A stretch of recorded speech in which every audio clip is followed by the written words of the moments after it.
जय गुरु जी। जय गुरु जी।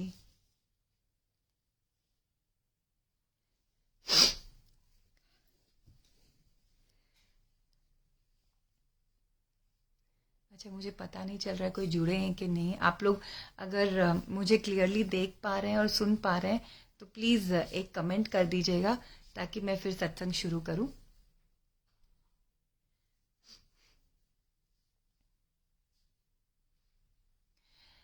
जय गुरु जी। ये मैं पहली बार इस तरीके से सत्संग कर रही हूँ।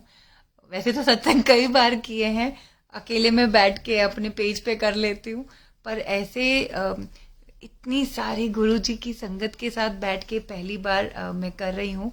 तो अगर कुछ भी गलती हो तो गुरु जी माफ़ कीजिएगा। संगत जी आप लोग सब भी मुझे माफ़ कीजिएगा अगर मेरे से कुछ भी गलती हो। अ, मेरा नाम रजनी है एंड मैं दिल्ली में रहती हूँ।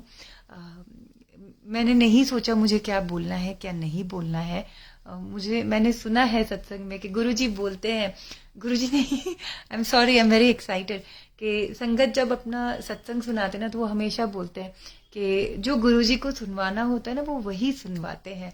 एंड आज मैं बहुत भुलक्कड़ हूँ, पहले बात मैं ये बता दूँ आपको। तो मैं बहुत सी चीज़ें खा जाती हूँ और भूल जाती हूँ। आज लेकिन मुझे ना गुरुजी मेरी लाइफ का बहुत प्यारा सा सत्संग है। अम, मुझे याद दिलाया उन्होंने जैसे ही आज की ये शुरुआत हुई कि सत्संग करना है आंटी। तो मुझे ना पता नहीं वो वाला सत्संग गुरुजी ने क्यों याद दिलाया, मेरे पूरे रोंगटे खड़े हो रहे हैं। तो मेरा पेज है चटोरी रजनी बोल के, जिसपे मैं क्लासेस क्लासेस नहीं, कुकिंग के वीडियोस डालती हूँ, लाइफस्टाइल वीडियोस। ये पेज भी जो है मेरे गुरुजी की ही, हमारे गुरुजी की ही मेहर है। हमें लगता है ना कि मेरे गुरुजी है, मेरे गुरुजी है। तो गुरुजी की ही मेहर है जो आज हम इस मुकाम पे हैं, इस पेज पे। एंड जब मैं गुरुजी के साथ जुड़ी उसके बाद ऐसी जुड़ी, मैं कच्ची पक्की भगत हूँ, ओके। तो उस वक्त गुरुजी ने मुझे जैसे जोड़ा ना अपने साथ। मैं पता नहीं क्यों मेरे मन में आता था सिर्फ एक ही चीज़, गुरुजी आपके चरणों में रहने दो मुझे बस। हाँ, माना कि हम गुरुजी के चरणों की धूल के बराबर भी नहीं है, मैं ये मानती हूँ कि I am totally not worth it. मतलब उस धूल की भी धूल हूँ, उसकी भी बराबर की नहीं हूँ मैं, उस लायक भी नहीं हूँ। पर ऐसा लगता है कि गुरुजी बस अपने चरणों में रखो। मतलब अब मुझे ऐसे लगता है मैं गुरुजी के चरणों में बैठी रहूँ, उनके पाँव को चरण को सहलाती रहूँ, मालिश करूँ, प्यार करूँ। एक बार तो सपना भी आया कि गुरुजी बहुत बड़े हैं, बहुत बहुत, मतलब मैं जहाँ पे हूँ चींटी के जैसे, मैं गुरुजी का चेहरा भी नहीं देख सकती। मेरे को तो सिर्फ वो चरण दिख रहे हैं और वो बड़े से गुरुजी, गुरुजी तो दिख ही नहीं रहे। एंड मुझे उस सपने में ऐसे दिख रहा है कि गुरुजी के चरण, और जो मेरी इच्छा थी कि उनके चरणों की मुझे सेवा मिले, तो गुरुजी इतने बड़े थे, सोचो उनके चरण के पास जंगल में पेड़ और ऐसे कुटियाएं थी उन, और है ना मैं रोज उनके चरण पे आके हाथ जोड़ के सारा आसपास साफ करूँ दो। ये चीज़ मुझे सपने में सीखा क्योंकि मैं यही मांगती थी कि गुरुजी अपने चरण की सेवा दीजिएगा मुझे, अपने चरण की सेवा दीजिएगा। एंड गुरुजी सुनते भी बहुत जल्दी है ना। वो हमारे भाव देख के जल्दी से सुन लेते और मैं बोलती थी गुरुजी मुझे चरण सेवा दे दो, चरण सेवा। तो जब मेरे घर में पहली बार सत्संग हुआ तो मैंने चोला भी नहीं लिया। हमारे एक संगत आंटी है जो फ्रेंड्स बने, वो ही चोला लेके आए, सब कुछ लाए। लेकिन गुरुजी के चरण जुतियाँ वो मुझे मौका मिला बनवाने का और मैंने बनवा भी लिया। अचानक से कोई टच में आया कहीं से और वो बन गई, तो मुझे लगा कि गुरुजी ने मुझे चरण की सेवा बख्शी है। एंड हुआ ये कि एक दिन ब्राउज करते करते फेसबुक पे वहाँ पे गुड़गांव का कोई ग्रुप है फेसबुक पे। तो उस पे किसी का मैसेज था कि अगर किसी के पास सेकंड हैंड शूज़ है तो मेरे बच्चों के लिए मुझे चाहिए। मैं एक स्कूल चलाता हूँ और हमारे बच्चे बहुत गरीब हैं। एंड मैं चाह रहा हूँ कि वो स्पोर्ट्स में एक्टिव हो जाएं, कुछ बने लाइफ में। तो सेकंड हैंड स्पोर्ट्स शूज़ अगर कोई भी दे देगा तो वील बी वेरी थैंकफुल। अब ये चीज़ पढ़ के कैसे फील होता है पता है, एक दर्द सा हुआ। एंड मैं वैसे चेन्नई में पली बड़ी, और मेरी एक फ्रेंड श्रीलंका में, मेरी बेस्ट फ्रेंड शादी करके गई है, तो मुझे थोड़ा बहुत आइडिया था कि उन लोग के वहाँ के नाम क्या होते नहीं। तो जब उस अंकल का जो मैंने नाम देखा ना, उनके नाम से मुझे ये लगा कि ये श्रीलंकन है, लेकिन उन्होंने पोस्ट किया है गुड़गांव के कोई ग्रुप में। तो मैंने उनका प्रोफाइल खोला और चेक किया, तो पता चला कि वो वाकई में श्रीलंका के हैं। क्योंकि अगर इंडिया के होते तो हम जूते खरीद के कोरियर सब कुछ कर देते। फिर मैंने उनको पर्सनली मैसेज किया और मैंने पूछा कि कितने बच्चे हैं, कितने जूते चाहिए, क्या डिटेल्स है, आप कहाँ रहते हो, श्रीलंका, सारी डिटेल्स उन्होंने दी। एंड करीब 60 या 70 बच्चे थे, मुझे अब याद नहीं, इस बात को हो गया है कुछ टाइम, आई थिंक 8-9 महीने हो गए हैं। तो हुआ ये कि अब हम पैसे भेज नहीं सकते, क्योंकि फॉरेन अकाउंट आ जाता है, टेररिज्म, बहुत सी चीज़ होती है, इसलिए आप ऐसे पैसे किसी को अनजान को भेज नहीं सकते। और कोरियर हो नहीं सकता इंटरनेशनल, 70-80 जूते, और भाई बजट भी तो देखना है, स्पोर्ट शूज सब कुछ। तो मैंने उनसे बात करी और रखा, और मुझे पता नहीं क्यों गुरुजी ने मेरे दिमाग में ये डाला कि तूने चरण की सेवा मांगी ना, ले चरण की सेवा, जूते उन बच्चों के लिए करने हैं। एंड मैं समझ ही नहीं पाई। तो मैंने अपने फ्रेंड के वो सारी बात व्हाट्सएप पे भेजी, उसके हस्बैंड को बताया, वो सारे डिटेल्स उस स्कूल के सब कुछ दिए और वेरिफिकेशन के लिए भेजा। एंड शुरुआत में तो थोड़ा टाइम लग गया, 15-20 दिन लग गए। फिर उनके वहाँ से फ़ोन आया कि नहीं नहीं, यहाँ पे एक स्कूल है, हमने चेक करवा लिया, वो सही है। तो लेकिन अब दिक्कत ये है कि कैसे करें, जूते यहाँ से तो भेज नहीं सकते। तो मैंने उनको पूछा चार्ली अंकल को कि कैसे करें, जूते क्या रेट है, आप चेक करो, मैं यहाँ से पैसे भेजने का इंतज़ाम वगैरह करती हूँ। तो उन्होंने चेक किया। अब श्रीलंका में इन्फ्लेशन चल रहा था, एंड जूते, सोने के भाव आप मानेंगे, दिन के भाव बढ़ रहे हैं जूते के। हम परेशान हो गए। उन्होंने पहले जब मेरे से बात की तो वो बोले मैं चेक करके बताता हूँ। तो हफ्ता 10 दिन बाद फोन आया कि रजनी 1200-1300 में जोड़ी आ जाएगी, ठीक है, स्पोर्ट शूज अच्छे हैं, बहुत हाई ब्रांड नहीं है लेकिन अच्छे हैं, बच्चे यूज करके खेल पाएंगे। मैंने कहा ठीक है। फिर अब पैसे का जुगाड़ करना, भाई 70-80 जूते तो मजाक तो था नहीं, यहाँ से वहाँ करना। एंड मैं हस्बैंड को इस चीज़ के लिए बोल नहीं सकती कि मुझे इतने पैसे चाहिए। तो मैंने मन में सोचा, ये लास्ट ईयर फेब की बात है, तो मैंने अपने मन, मार्च की बात है, क्योंकि मैंने अपने मन में, इसी टाइम का होगा, मैंने अपने मन में सोचा कि मेरी जो भी सैलरी, मेरी सैलरी फिक्स नहीं होती, कभी इतनी आती कभी इतनी आती है। तो मैंने सोचा कि ठीक है, जो मेरी फेब की सैलरी है जितनी भी आएगी, चाहे 10,000 आओ या 1 लाख आओ, मैं वो सारे उनको भेज दूंगी ताकि जूतों का इंतज़ाम हो सके। अब मैंने डरते डरते अपने अंकल को बोली ये बात, और अंकल तो हो गए कि तुम्हारा दिमाग खराब है क्या, पूरी सैलरी भेज दूंगी, ऐसे थोड़ी ना होता है, क्योंकि देखिए मिडिल क्लास है तो हमारे भी एक्सपेंसेस सब कुछ है। तो मैंने कहा देखा जाएगा। अब अंदर ही अंदर लग भी रहा है कि पूरी सैलरी बोल तो दी, लेकिन पैसे हैं, ये हैं वो हैं, मैं सोचे जा रही थी। एनीवेज, गुरुजी का कमाल देखिए। फिर कुछ दिन बाद जूतों का रेट 1500 हो गया, ऐसे करते करते 1800, 2200, 2500, क्योंकि हम पैसे अब इकट्ठे करने की बारी आई। तो मैंने ये सोचा कि मेरा जो पेज है चटोरी रजनी के नाम से फेसबुक पे, कि मैं अपने फॉलोअर्स से भी हेल्प मांगूंगी, अगर कोई करना चाहेगा तो वेल एंड गुड, वरना कोई बात नहीं, जितना हो सकता है मैं रेस करूंगी, बाकी जो कम पड़ेगा वो सारा मैं डाल दूंगी। तो मैंने वीडियो डाला, मैंने पोस्ट डाली, मैंने अपने फॉलोअर्स जो अक्रॉस द वर्ल्ड है उन सब से रिक्वेस्ट की कि अगर कोई हेल्प करनी चाहे, अगर आपको विश्वास हो तो आप पैसे दे सकते हो। प्रॉब्लम है कि हम जूते नहीं भेज सकते, नहीं तो हम जूतों के लिए ही बोलते हैं। अब कमाल देखिए, वीडियो डालने के साथ ही शाम तक हमें 20,000 रुपये, बहुत लोगों ने, शुक्राना गुरुजी उनका, प्लीज़ ब्लेस करे, जो दिए और जो नहीं दिए उनका भी। 20,000 रुपये हमें कहाँ से कैसे आए हमें नहीं पता, बहुत सारे फॉलोअर्स ने भेजे, किसी ने तो 50 भी भेजे, but I am very thankful for that also. And तो 20,000 रुपये आ गए थे। मैंने कहा कि कोई बात नहीं, 60-70 लगेंगे बाकी मैं डालूंगी। एंड अंकल का डर भी लग रहा था मुझे थोड़ा थोड़ा। और तब तक जूते हो गए थे 2800 रुपये पर पैर। मैं बता नहीं रही थी, जूते का भाव सोने के भाव के जैसे रोज उछलता जा रहा था, वहाँ ऐसी हालत थी। एंड मैं परेशान, क्योंकि हम पैसे भेज नहीं पा रहे थे श्रीलंका। मेरी फ्रेंड के हम डाल नहीं सकते अकाउंट में, लीगल प्रॉब्लम्स आ जाएंगी। तो मैंने सोचा कि मेरी फ्रेंड चेन्नई से है, हम उसके चेन्नई के अकाउंट में पैसे डाल देंगे, और वो अपने पैसे जो है श्रीलंकन मनी यूज़ कर लेगी, और जब भी चेन्नई आएगी अपने विड्रॉ कर लेगी, तो हमने पैसे दे देंगे। तो उसने ये सोचा कि वो मेरे अकाउंट में डालेगी, मैं यहाँ विड्रॉ कर लूँगी, क्योंकि उसके पास भी दिक्कत हो रही थी, इन्फ्लेशन चल रहा था। अब हुआ ये कि मैं वो कार्ड ही ना चले उनका श्रीलंका में, कि वो कैसे पैसे विड्रॉ करें। अब हम हो गए परेशान कि वो पैसे उनको मिल नहीं रहे हैं, वो विड्रॉ नहीं कर पा रही है, कार्ड वहाँ पे नहीं चल रहा है। खैर हमने पैसे तब तक भेजे भी नहीं थे, पर वो नहीं यूज़ कर पा रहे थे।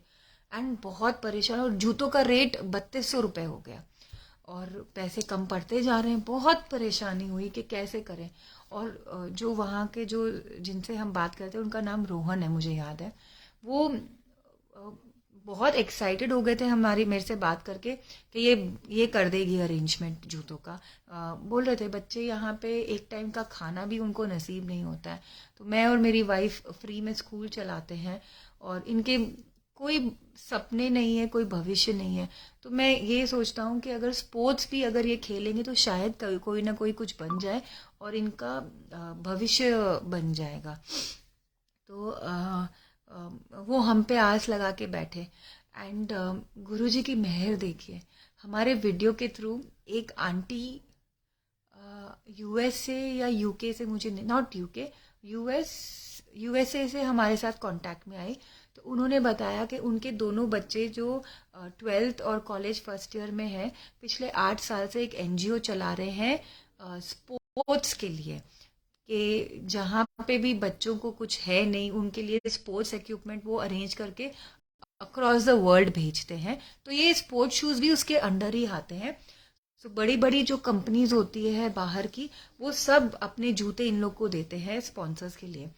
तो हम खुश हो गए कि चलो पैसे अगर नहीं भी पहुंच पा रहे हैं तो जूते पहुंच जाए, क्योंकि हम कुछ भी नहीं कर पा रहे थे अचानक से, ना कोरियर ना पैसे भेजने का, कुछ भी नहीं हो रहा था।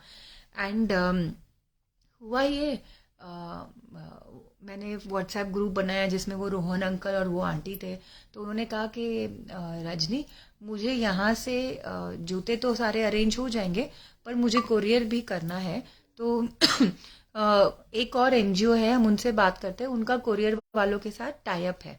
एंड सोचो, वहाँ यूएस से श्रीलंका कोरियर करने के नहीं नहीं करके 1.5-2 लाख रुपए लगते हैं।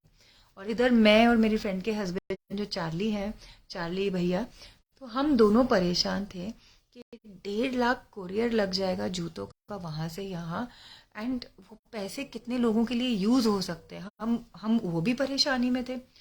खैर आखिर में वहां से उनका पता नहीं क्या हुआ नहीं हुआ, कुछ पता ही नहीं चल रहा था। इतने में एक गुरुजी ने कोई एंजल को हमारी लाइफ में भेजा। एक मेरे को व्हाट्सएप पे यूके इंग्लैंड से मैसेज आया कि I want to contribute some money for इन बच्चों के लिए, क्योंकि मैं गुजरात में पढ़ा हुआ हूँ, और मैं नंगे पैर स्कूल जाता था।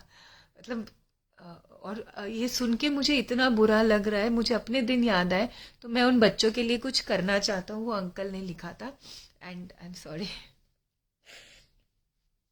ये जब भी मैं शेयर करती हूँ ना, आंसू आते हैं, कुछ दुख के भी और कुछ खुशी के भी। तो कितनों को हमने लोग, गुरुजी ने हम लोगों को उस वक्त जोड़ा, जो उन बच्चों के दर्द को लेके अपना दर्द कहीं कम कर रहे थे। तो हुआ ये कि ठीक है, मुझे पता नहीं था कि वो कौन है। इनफैक्ट अंकल है या आंटी वो भी नहीं पता था, क्योंकि मैंने नंबर सेव किया नहीं, मैं बस बात किया।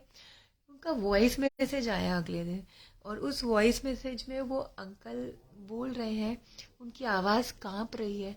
एंड क्योंकि ही वॉज 60+, उन्होंने यही बोला कि सिस्टर मैं 60+ हूँ, मुझे बहुत दुख आ रहा है ये सुन के, मैं भी उस तकलीफ से गुजरा हूँ। मैं कुछ पैसे अरेंज कर रखे हैं, मैं उन बच्चों के लिए भेजना चाहता हूँ, प्लीज़ आप हेल्प करो। एंड मुझे इतनी खुशी हुई। एंड उनकी आवाज़ में सुन के समझ आ रहा था कि इतनी वो तकलीफ में है, तकलीफ इन सेंस वो उम्र इतनी है उनकी कि वो बोल भी नहीं पा रहे हैं आराम से, उनकी सांस भी उठ रही है। एंड गुरुजी ने साक्षात, ऐसा लगता है गुरुजी ही थे मेरे लिए जिन्होंने आया।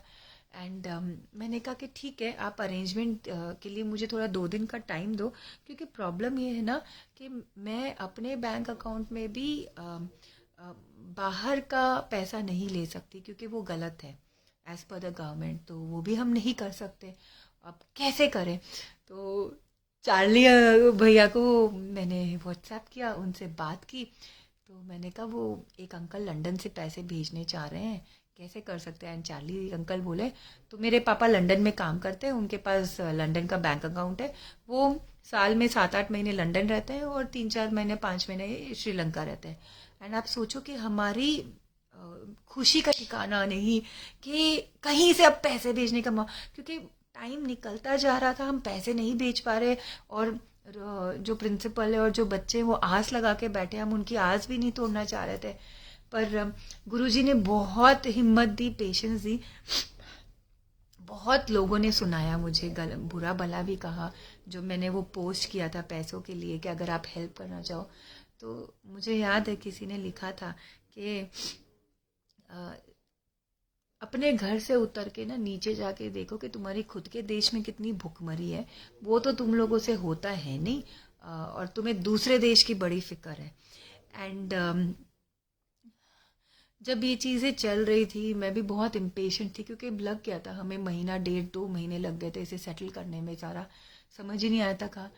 तो मेरे अंकल भी एक दिन बहुत गुस्सा हुए मेरे ऊपर, और पता नहीं, देखिए हमारे अपने अपने कर्म है, गुरु जी की लीला है।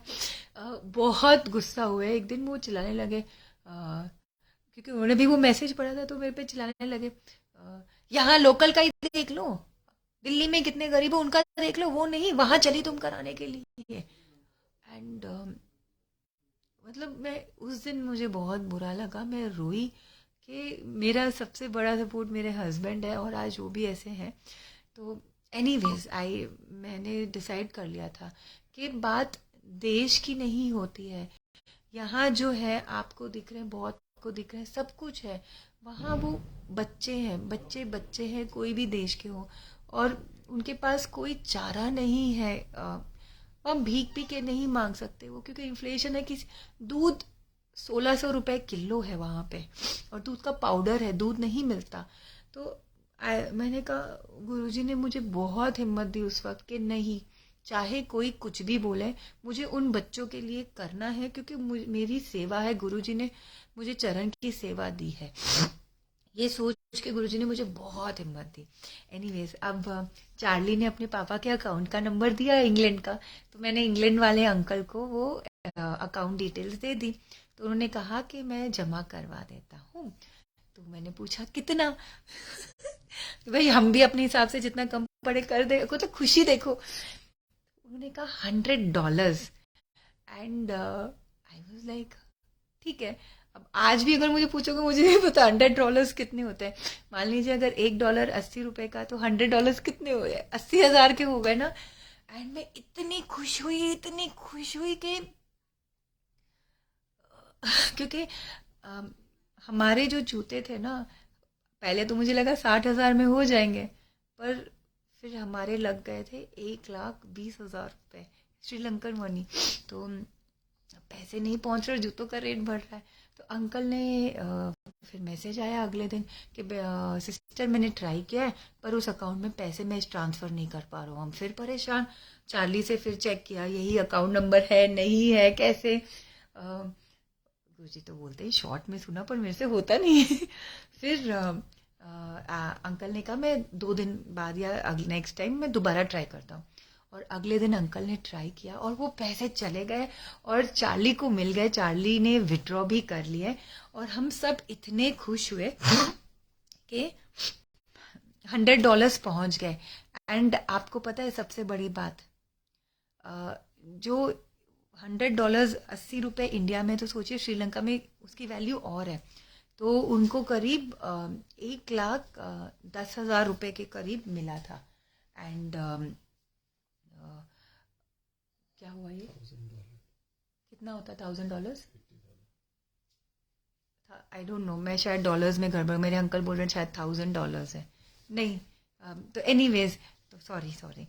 तो फिर करीब 1 लाख रुपए पहुंच गए थे चार्ली अंकल के पास। अब उन्होंने कहा कि रजनी 10,000 रुपये और कम पड़ रहे हैं। तो मैंने कहा आप जूते लो, मैं वो अरेंज करा रही हूँ, क्योंकि 20,000 हमारे पास ऑलरेडी आए हुए थे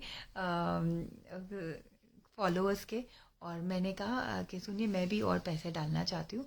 तो हमने और पैसे मिला के उनको जब भेजे, मुझे नहीं याद कितने भेजे, लेकिन जो हमने भेजे थे करीब 30 या 40,000 यहाँ से, और जब उनको श्रीलंका में मिला वो 80,000 हो गया था। और तो चार्ली ने कहा रजनी मुझे सिर्फ 10,000 रुपये चाहिए थे, तुमने 70-80,000 भेज दिए।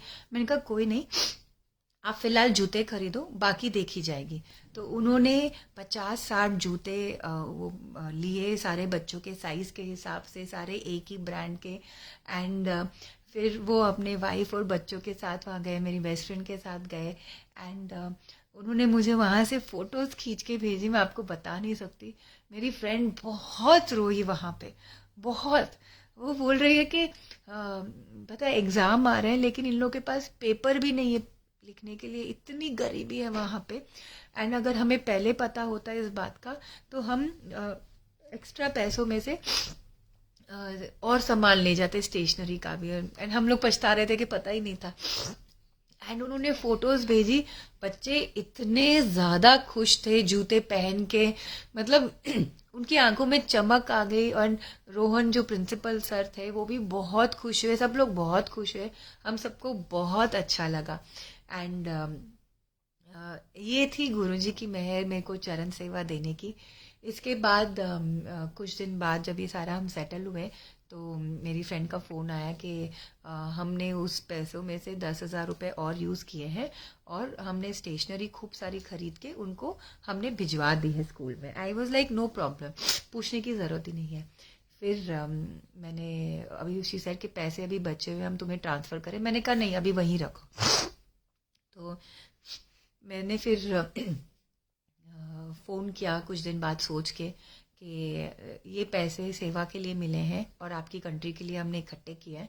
तो जितने भी हैं, चाहे 40 हो 50,000, जितने भी बच्चे हों, हमें नहीं पता, ना हमें कोई हिसाब चाहिए, पर जितने भी आप ऑर्फनेजेस हैं जो गरीब है उनके लिए यूज़ कर लेना। वो लोग क्रिश्चियन है मेरी बेस्ट फ्रेंड, एंड वो लोग भी बहुत मिशनरी का काम करते हैं, मुझे पता है इस चीज़ का, बहुत इस चीज़ में हस्बैंड वाइफ एक्टिव है। तो करीब 2.5 महीने के बाद मेरी फ्रेंड का फ़ोन आया कि रजनी हमने सारे पैसे यूज़ कर लिए, तो मुझे लगा मुझे तुझे बताना चाहिए कि हिसाब देना चाहिए हमने क्या किया है। तो उन्होंने उन लोगों को ढूंढा है छोटे छोटे गांवों में जाके, जो विधवा हैं, जो अनाथ हैं, जो बूढ़ी औरतें हैं, स्पेशली बच्चे और औरतों को, ऐसे लोगों को हस्बैंड वाइफ ने ढूंढा है और उनके लिए राशन इकट्ठे किया है, चावल, दाल, दूध, मतलब अच्छा भर भर के उन्होंने सबके लिए राशन इकट्ठे करके बहुत लोगों को अंदर ही अंदर गाँव में जा जाके देख के आए हैं। And in the same time Guruji ने मुझे ये चीज़ भी याद दिलाई कि वो जो आंटी थे जो यूएस से कनेक्ट हुए कि हमारे बच्चे एनजीओ चला रहे हैं, उनका मैंने डायरेक्टली परिचय करा दिया था रोहन से। तो उन्होंने कहा कि हम कोशिश करेंगे कि जितने भी यहाँ छोटे छोटे गांव हैं वहाँ के स्कूल से हम कनेक्ट करेंगे श्रीलंका में, और उन बच्चों को हम बैडमिंटन, बॉल, फुटबॉल, ये सब चीज़ें भेजेंगे ताकि वो एक्टिव हो खेल कूद में और अपना भविष्य बना सके। तो ये थी गुरुजी की मेहर मेरे पे। शुक्राना गुरुजी, शुक्राना, बहुत बहुत शुक्राना। ये उनकी मेहर थी कि मैं चरण सेवा मांगती थी और मुझे लगता है उन्होंने मुझे ये चरण सेवा दी, क्योंकि उनके बिना आप सोचो मैं यहाँ दिल्ली में बैठी हूँ, ऐसे लग रहा है गुरुजी ऐसे भी सर रिलाइज हाँ, ऐसे मुझे फील हो रहा अभी भी गुरुजी सर हिलाए। तो देखिए दिल्ली में मैं बैठी हूँ, लंदन से किसी ने पैसे दिए, इंडिया की जगह जगह से लोगों ने पैसे दिए, कैसे श्रीलंका में हमने पैसे पहुंचाए, जूते आए, और जूते फ्रेंड के घर से 50-60 किलोमीटर दूर आगे कोई गांव में गए हैं इतने बच्चों के लिए। इससे बड़ी खुशी क्या हो सकती है गुरुजी ने जो मुझे दी। तो ये बोलते हैं मांगना नहीं चाहिए, पर मैंने मांगी गुरुजी से कि गुरुजी मुझे चरण सेवा दो, मुझे चरण सेवा दो, अपनी चरण सेवा दो। एंड मैंने बहुत दिल से मांगी, ये मुझे अच्छे से पता है। तो गुरुजी ने मुझे वो दी, उसकी सेवा। एंड दिस ये सत्संग गुरुजी ने मुझे आज याद दिलाया। मुझे पता नहीं, मैं यही बोलना चाहूंगी आप सबको कि हम सुनते हैं, हम सब जगह कि गुरुजी बोलते थे मंगो नहीं मानो। तो मांगनी है, सेवा मांगो। मांगनी है तो सेवा मांगो, गुरु का प्यार मांगो, गुरु की भक्ति मांगो। इतना ही मुझे पता है। और जो मज़ा और जो नशा सेवा करके मिलता है, मतलब I am sorry to use such a word, पर वो एक जो खुशी का पल जो उस सेवा में मिलता है ना, आपको कहीं और वो सेटिस्फैक्शन मिल ही नहीं सकता है, ट्रस्ट मी। एंड तो मुझे और कुछ नहीं पता गुरुजी ने आज मुझे ये क्यों याद दिलाया और मैं आप लोगों को सुना रही हूँ। पर मैं बहुत खुश फील कर रही हूँ आज फिर से कि और एक बात और बताऊँ, वो जो यूके वाले अंकल थे जिन्होंने $100 या जितने भी थे दिए थे, उनकी वजह से हमें बहुत हेल्प हुई। उनका 2-3 महीने बाद मैंने उनको भी फ़ोटोज़ भेजी, थैंक यू बोला था।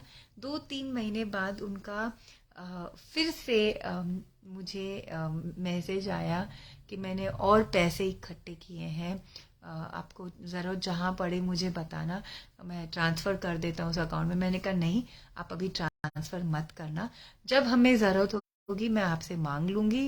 एंड ये था। एंड मैं उनको आज तक भूल ही गई थी, सच में मैं भूल गई। इनफैक्ट मैं ये चरण सेवा वाला किस्सा भी भूल गई, सब कुछ भूल गई। वो अंकल, अगर आप मुझे बोलोगे उनका नाम क्या, तो मुझे वो भी नहीं पता।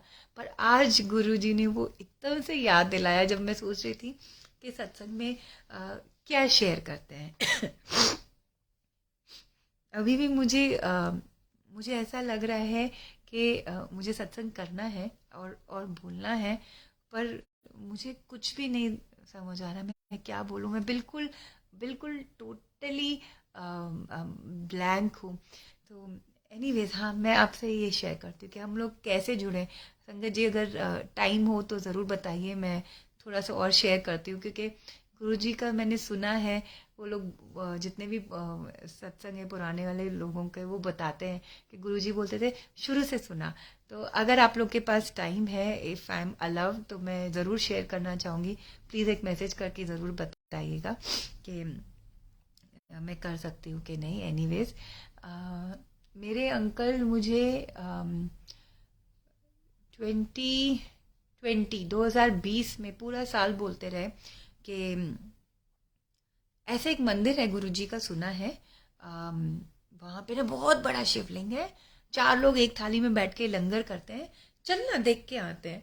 और मैंने कहा नहीं, क्यों जाना, हमारी अपनी कुलदेवी है, उन्होंने भी हमें बहुत चमत्कार दिखाया, क्यों जाना है कहीं पे, मुझे कहीं किसी और के पास नहीं जाना है। फिर अंकल ने कुछ अगले महीने फिर बोला, तो ऐसे 3-4 बार उन्होंने पूरा साल बोला होगा और मैं मना करती रही कि नहीं मैम, मुझे कहीं नहीं जाना। क्योंकि अंदर से एक डर था कि मेरी अपनी कुलदेवी है, मैं उन्हें कहीं नाराज़ नहीं कर दूँ कहीं और जाके। एंड उस डर से मैं जाना भी नहीं चाहती थी। एंड और अंकल मुझे बोलते थे, आज पता है क्लाइंट के घर गया, वहाँ इतना बड़ा, पूरा जितना ये दीवार है इतना बड़ा स्वरूप था गुरुजी का। और तब तक मैंने गुरुजी का स्वरूप भी नहीं देखा था, ना ही कुछ, तो मुझे कुछ पता ही नहीं था। तो एनीवेज, पूरा साल निकल गया, 2020 ऑलमोस्ट एंड आने लगा, नवंबर आया, तो मुझे फिर से अंकल बोले ऐसे चल चल चल। तो मैं उस दिन भड़क गई, मैंने कहा ऐसा है, इतने दिन मैं आपको बोल रही थी ना कि आप जाओ, अब मैं आपको भी नहीं जाने दूंगी, मेरे को तो जाना नहीं है, मैं आपको भी नहीं जाने दूंगी। एंड ऐसे लग रहा है गुरुजी ऐसे ऐसे हिला रहे हैं, अच्छा। एंड ये बोल के मैंने कहा कि आइंदा मेरे आगे बात नहीं करना, मैंने डांट दिया उनको, वो बेचारे चुप हो गए। फिर हुआ ये कि मेरे मन में आया कि मुझे जाना है। एंड आई थिंक मैं ही गई थी सबसे पहले, आई थिंक नहीं, नाक रगड़ के मेरे को गुरुजी ने बुलाया, मेरे मन में आया क्यों मुझे जाना है जाना है। एंड उस वक्त तक ना आई थिंक ई पास चालू हो गया था। और मैंने अपने एक फ्रेंड को पूछा, वो बहुत मानती गुरुजी को, तो मैंने उनको पूछा कि कैसे करते हैं, उन्होंने कहा ई पास ऐसे ले ले और चली जा, तेरे को अगर गुरुजी बुला रहे होंगे तो ई पास मिल जाएगा। मैंने कहा ठीक है, और अप्लाई किया, ई पास आ गया। आप मानेंगे नहीं संगत जी, मैं गई मंदिर, अकेले मेरी फ्रेंड नहीं पहुंची पर मैं पहले पहुंच गई। मैं मंदिर गई, और जैसे ताजमहल नहीं घूमते, मैं उस वक्त अंदर अलाव नहीं था, बाहर से ही दर्शन था। तो जैसे ताजमहल घूमते हैं ना, मैं वैसे घूम फिर के आ गई टूरिस्ट के जैसे। मुझे कोई फील नहीं हुआ, सब लोग का मैं अब सत्संग सुनती हूँ, मैं सोचती हूँ मुझे तो कुछ भी फील नहीं हुआ। ठीक है, मंदिर गए, मेरी फ्रेंड ने भी पूछा आंटी कैसा लगा, मैं कहा ठीक है, जैसे ताजमहल घूमने जाते हैं वैसे ये भी घूम आए हैं, उसमें क्या है। माफी गुरु जी, पता है ना, अक्ल इतनी सी है, हम लोग बहुत छोटे होते हैं हम लोग, तो पता ही नहीं था। एंड उसके बाद 21 ऐसे ही करते करते निकल गया। गुरुजी ने इतनी मेहर की मंदिर बुला के मेरे पे, हमारा पेज जो था 10,000 फॉलोअर था, और मंदिर जाके आए दिसंबर में। जैन में मैं चली गई थी अपने पेरेंट्स के घर, अपने हस्बैंड और बच्चे के साथ शादी में अपने कज़न की। तो एक दिन सुबह, सॉरी मेरे बैक पे में तो मैं हल्का फुल्का हिलती हूँ। तो एक दिन सुबह हम लोग वॉक करके आए, और मैं वॉशरूम चली गई। एंड 7 बजे थे सुबह के, एग्जैक्टली 7 o'clock, और मेरे हस्बैंड जोर जोर से चिल्ला रहे जल्दी आ जल्दी आ। मैं डर गई, भाई सुबह सुबह चिल्ला रहे, अभी तो वॉक करके आए थे साथ में। फिर मैं भाग के आई हॉल में, मैंने कहा क्या हुआ, तो उन्होंने ऐसे फोन दिखाया। मैंने कहा क्या हुआ, आप मानेंगे नहीं, जैसे मूवीज में दिखाते हैं ना, टाइम मशीन ऐसे भागती है टाइम मशीन, हमारे फॉलोअर्स ऐसे बढ़ रहे थे। हम पलक झपकाए, आप जब जितना टाइम पलक झपकाने के लिए लेते हैं ना, उससे भी स्पीड से हमारे फॉलोअर्स बढ़े। 10,000, 15,000, आई थिंक 20,000, मतलब मेरे पलक झपकने के पहले हम लोग ऑलमोस्ट 30 या 32,000 फॉलोअर्स हो गए थे। और हम डर गए, मैं रोने लग गई। मैंने कहा किसी ने मेरा पेज हैक कर लिया है, ऐसे फॉलोअर्स थोड़ी ना बढ़ते हैं। और मैंने कहा ये क्या हो गया है, मुझे ना लग रहा है मेरे तो पेज हैक हो गया है। मैं तो सारी रेसिपीज इस पे सेव करती हूँ वीडियो डाल के, फिर वीडियो डिलीट कर देती हूँ फोन से। अब मेरी रेसिपीज सारी चली गई, मेरी सारी मेहनत का हो गई करा, मैं क्या करूँ। मैं एकदम परेशान हो गई। मेरे हस्बैंड बोले कि कोई नहीं, देखते हैं देखते। उन्हें भी नहीं समझ आ रहा कि ऐसे के थोड़ी ना होता है, कि सेकेंड भी नहीं लगा और हम 10,000 से 30-32 हज़ार पे पहुंच गए। तो एनीवेज उस दिन थोड़ा सा स्ट्रेस रहा, फिर शादी में बिजी हो गए, भूल गए। और आप देखे ना गुरुजी ने कितनी मेहर रखी। उस ठीक आई थिंक 2022, 1 साल बाद हमने 200 के, हम 30-32 हज़ार से 2 लाख फॉलोअर्स 1 साल के अंदर हुए। और हमने इसी टाइम जैन एंड फेब्रुवरी में हमने शुक्राना सत्संग किया था सेलिब्रेशन के लिए। सो मेरा काम जो है वो भी गुरुजी की मेहर है, मैं ये मानती हूँ। एनीवेज बैक टू कि मैं कैसे मानने लगी। तो ये करते करते पूरा साल, लॉकडाउन भी शुरू हो गया था मार्च में। हमने खूब सबने मस्ती की, पहले लॉकडाउन में एंजॉय किया। लॉकडाउन खुला नहीं, ठीक है जो भी है।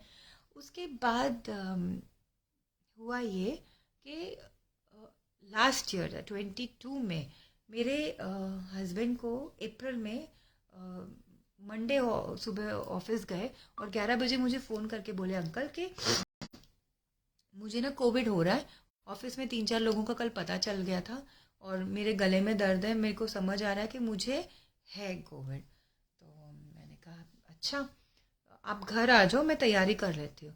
तो मैंने फटाफट कपड़े अब मेरे निकाले कमरे से, आइसोलेशन का सारा किया, सैनिटाइज किया, ये बंद वो बंद, मतलब पूरा हस्बैंड को रूम में बंद करने की तैयारी कर ली थी।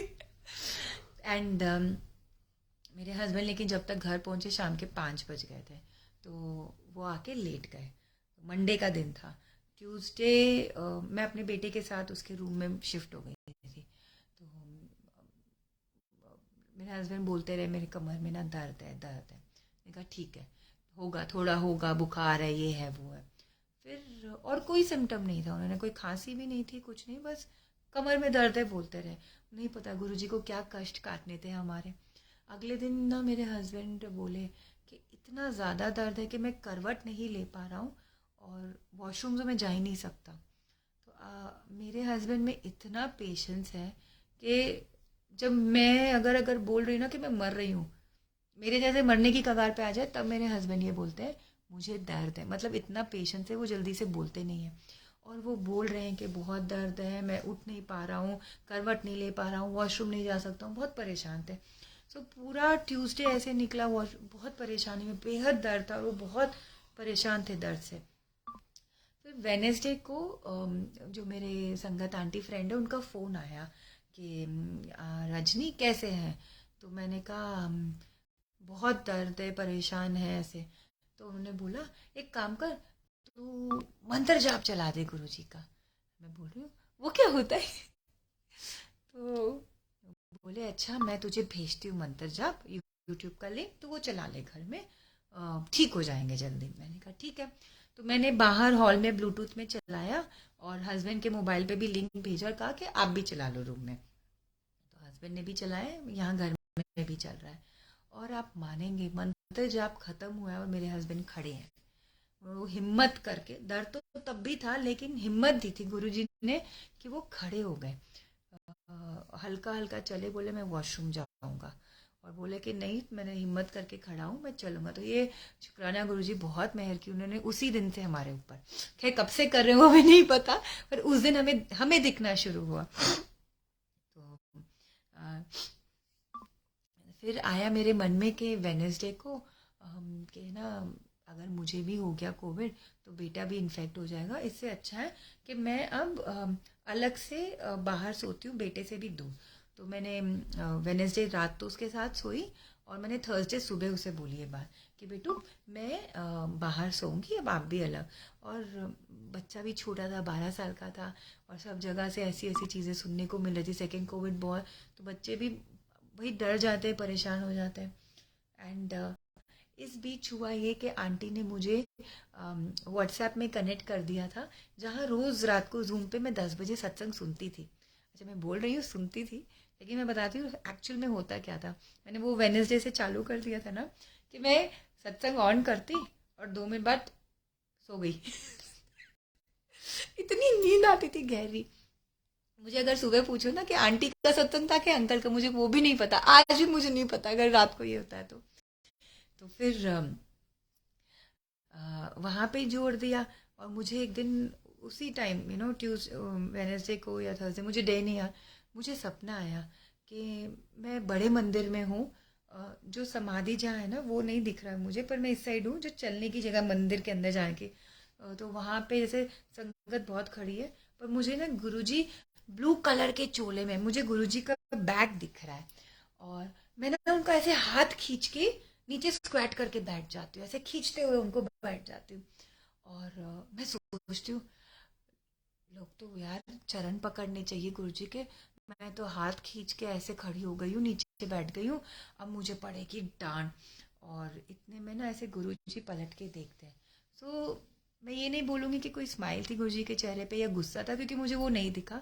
मुझे सिर्फ गुरुजी की आंखें दिखाई दी सपने, वो पलट के मुझे देखते हैं और सपना खत्म। और मुझे ये पता है कि ब्लू कलर का चोला था, डार्क ब्लू का, और तब तक मुझे और कुछ पता नहीं था। एनीवेज तो वो एक दिन हो गया था।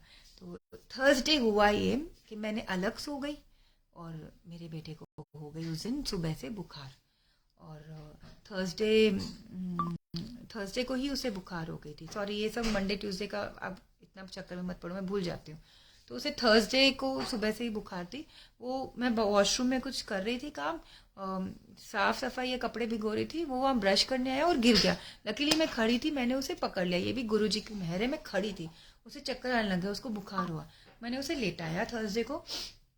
फिर देखा बुखार बहुत तेज़ है, दवाई दी, बहुत, मम्मी बहुत पाँव दुख रहे हैं, बहुत पाँव दुख रहे हैं, बहुत। मैं पूरा दिन उसके पाँव दबाते रहे। अच्छा, ऐसे में बहुत एक्टिव थी। जब मेरे हस्बैंड को थी कोरोना, तो आप मानेंगे नहीं, मैं और बेटा बाहर खड़े हैं, डांस कर रहे हैं, रील बना रहे हैं, खाने की वीडियोस बना रही हूँ, घर का सारा काम कर रही हूँ, सो रही हूँ, सत्संग सुन रही हूँ। मुझे स्ट्रेस नहीं था, पता नहीं क्यों। और ना मैं तो चिट्ठी काट जाए ना, उसमें भी मेरे को स्ट्रेस हो जाता, अरे अरे अरे। पर गुरुजी ने इतनी मेहर की कि मुझे किसी चीज़ की टेंशन नहीं थी। मुझे बस बहुत पॉजिटिव रखा गुरुजी ने। मुझे ऐसा था कि ठीक हो जाएंगे, कुछ नहीं होगा।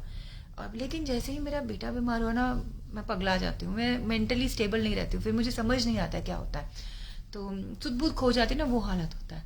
फिर डॉक्टर से बात की, उन्होंने कहा घर में अगर एक कोविड है तो इसका भी कोविड ही मानेंगे। और वही दवाइयाँ को क्रोसिन वगैरह दी। तो थर्सडे की रात निकालनी भी मुश्किल थी। फ्राइडे आया, और फ्राइडे को रात को 2 बजे मैंने उसका डोज दिया उसे दवाई का। एंड मैं सोने जा रही थी और मैं मन ही मन सोच रही हूँ कि सुबह 6 बजे उठना है मुझे, 2 बजे सो रही हूँ, उठ पाऊंगी कि नहीं 6 बजे, चेक करना उसे का बुखार, डोज टाइम पे देना है। एंड ऐसे बोलते बोलते मैं सो गई। और मेहर गुरु जी की, उन्होंने मुझे फिर से सपना दिखाया। और सपने में दिखाया कि मैं अपने मम्मी पापा के घर हूँ। तो अभी तो मेरे पेरेंट्स फर्स्ट फ्लोर में रहते हैं, उनकी पूरी खुद की कोठी है चेन्नई में। पर सपने में हम ग्राउंड फ्लोर में थे, क्योंकि जब हम ग्राउंड फ्लोर रहते थे बचपन में, वो वाला सीन दिखाया गुरु जी ने। और सारा सोफा वो सेटिंग वैसे ही दिखाई गुरु जी ने। एंड मैं किचन के पास गई तो बच्चे सारे किचन के बाहर बैठे हैं। और पता नहीं सिलेंडर दिखता है, और उसके आगे एक टोस्टर, ब्रेड का टोस्टर, पूरा रेड कलर का। लोहा जब गर्म करते तो कैसे होता है, वैसा रेड। और मैं चिल्ला रही होती हूँ मनी मन कि क्या किया मेरे भाई ने, ये उबलता हुआ सा टोस्टर रख दिया सिलेंडर के पास, पागल है क्या, उसका दिमाग खराब है, अभी बताती हूँ। इतने में सिलेंडर से चिंगारी निकलती है, और वो चिंगारी किचन से निकल के सीधे मेरे बेटे को लगती है।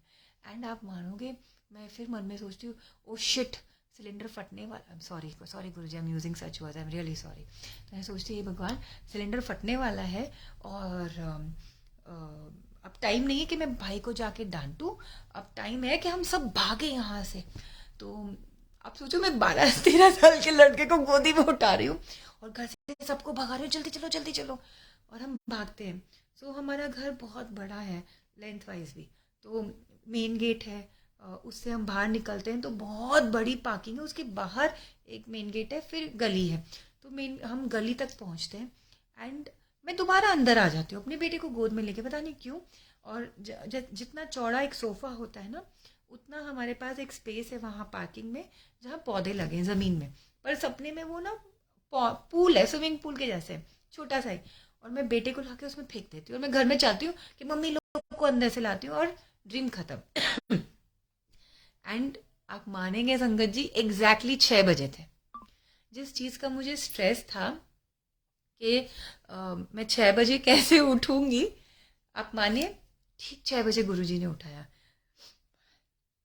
और मैं अंदर गई बेटे को चेक करने। आपको याद है ना, चिंगारी कितनी गर्म होती है। अब मेरे बेटे ने ब्लैंकेट ओढ़ रखा है। मैंने ब्लैंकेट पे हाथ रखा कि हटाऊं। मैं ऐसे हाथ रखा,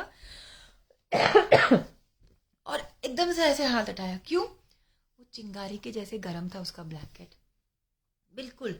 सोचो, मैं शरीर नहीं टच कर पा रही हूँ, ब्लैंकेट, मोटा ब्लैंकेट, इतना गर्म है।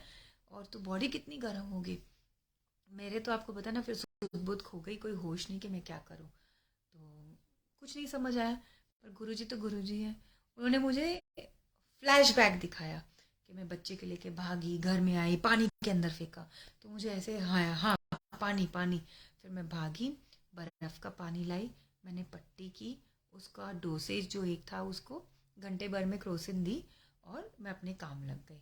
आप मानेंगे संगत जी, ना तो उसके पाँव में दर्द, ना उसके बाद उसे बुखार हुई, बिल्कुल फिट एंड फाइन। जिसको कोरोना था, 2 ही दिन के अंदर गुरुजी ने ऐसे उसको ठीक किया।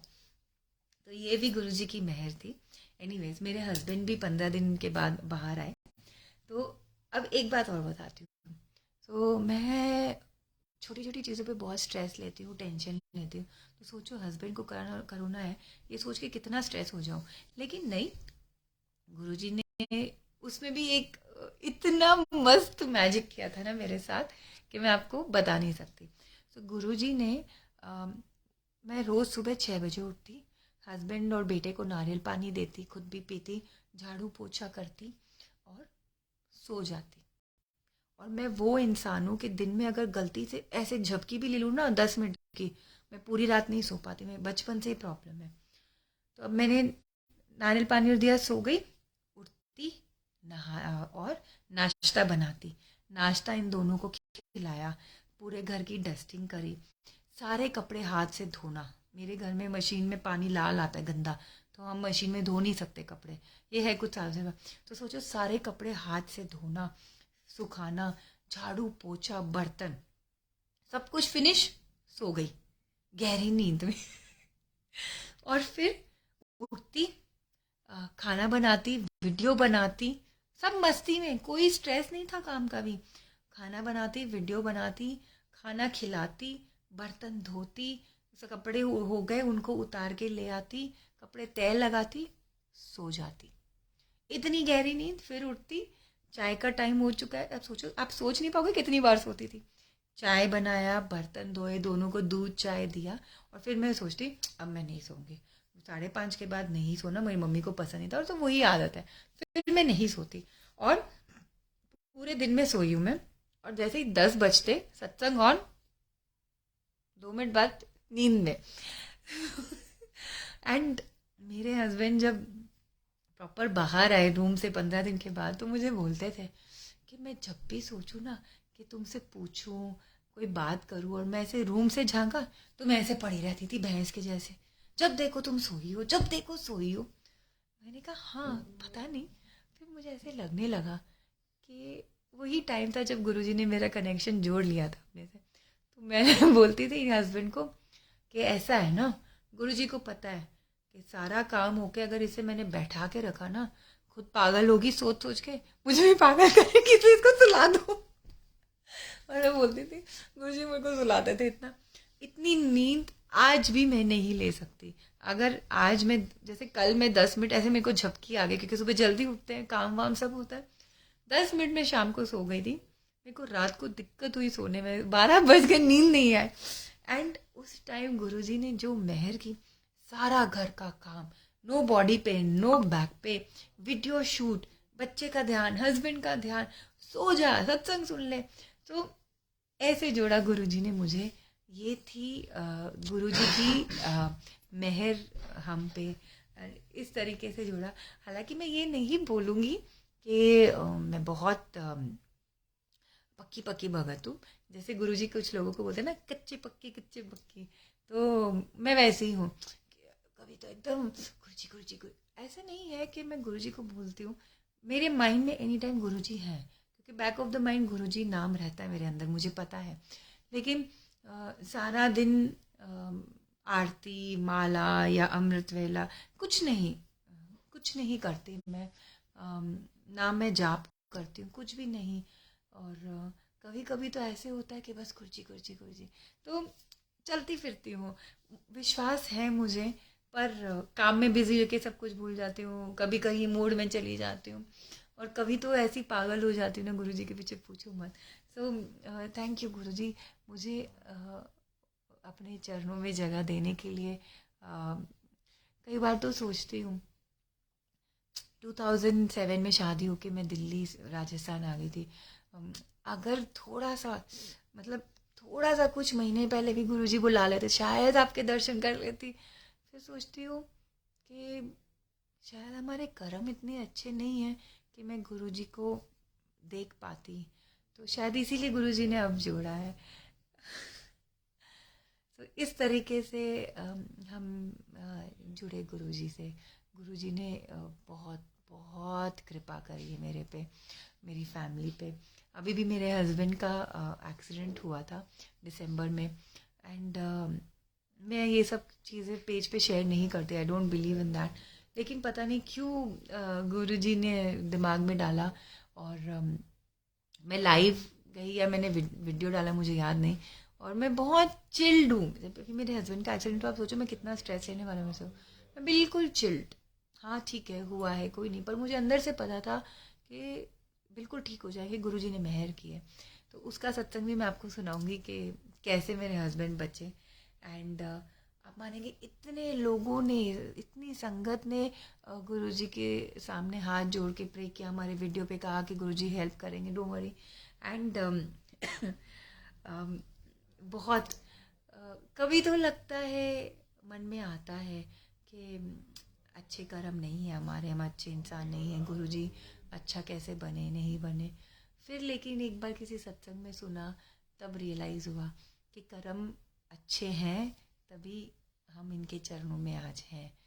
तो शुक्र हो, शुक्र करो, शुक्राना करो कि गुरुजी ने हमसे अच्छे कर्म कराए और हमें यहाँ पहुँचाया, और हमें अच्छे कर्म करते रहना है। तो आई डोंट नो, मतलब मेरा ये मानना है कि पूजा पाठ सारा दिन बैठ के माला फेरो या कुछ और करो, मुझे ऐसे लगता है कि ये सब कुछ भी नहीं करके, अगर आप भगवान को अच्छे मन से, जैसे गुरुजी बोल देते हैं कि सच्चे मन से कहीं पे भी बैठ के 2 मिनट बस याद कर लो ना, वो भी बहुत है। और कर्म अच्छे रखने हैं हमें, बस। मैं ज़्यादा ज्ञान नहीं बांटूंगी, सिंपल सी लैंग्वेज में जो मेरा विश्वास है, कर्म अच्छे रखिए, अच्छे कर्म करने हैं, वो है हमारी सबसे बड़ी भक्ति हमारे गुरु के लिए। So thank you so much Neelam aunty का, ज्योति आंटी का, मुझे आप सबके साथ जोड़ने के लिए। एंड आज मुझे अचानक से ऐसे था कि आंटी करोगे, और मैं लाइक हाँ ऐसे होता है, मुझे नहीं पता कैसे करूँगी, नहीं करूँगी, क्या बोलूँगी, मैंने कुछ भी नहीं सोचा। बट बस इतना मांगना है कि गुरुजी अब हमेशा अपनी चरण में रखे और अच्छे कर्म ही करवाएं हमसे। सो यही मैं मांगती हूँ, और मैं यही चाहूँगी कि आप भी मांगे। हाँ, कभी कभी हम लोग बदमाशी करके कुछ ना कुछ मांग लेते हैं, लेकिन फिर मुझे बहुत गिल्ट आता है कि नहीं, नहीं मांगना। वो तो सब जानते ही हैं, जब होगा तब देंगे, जो होगा देंगे या नहीं देंगे वो उनकी मर्जी।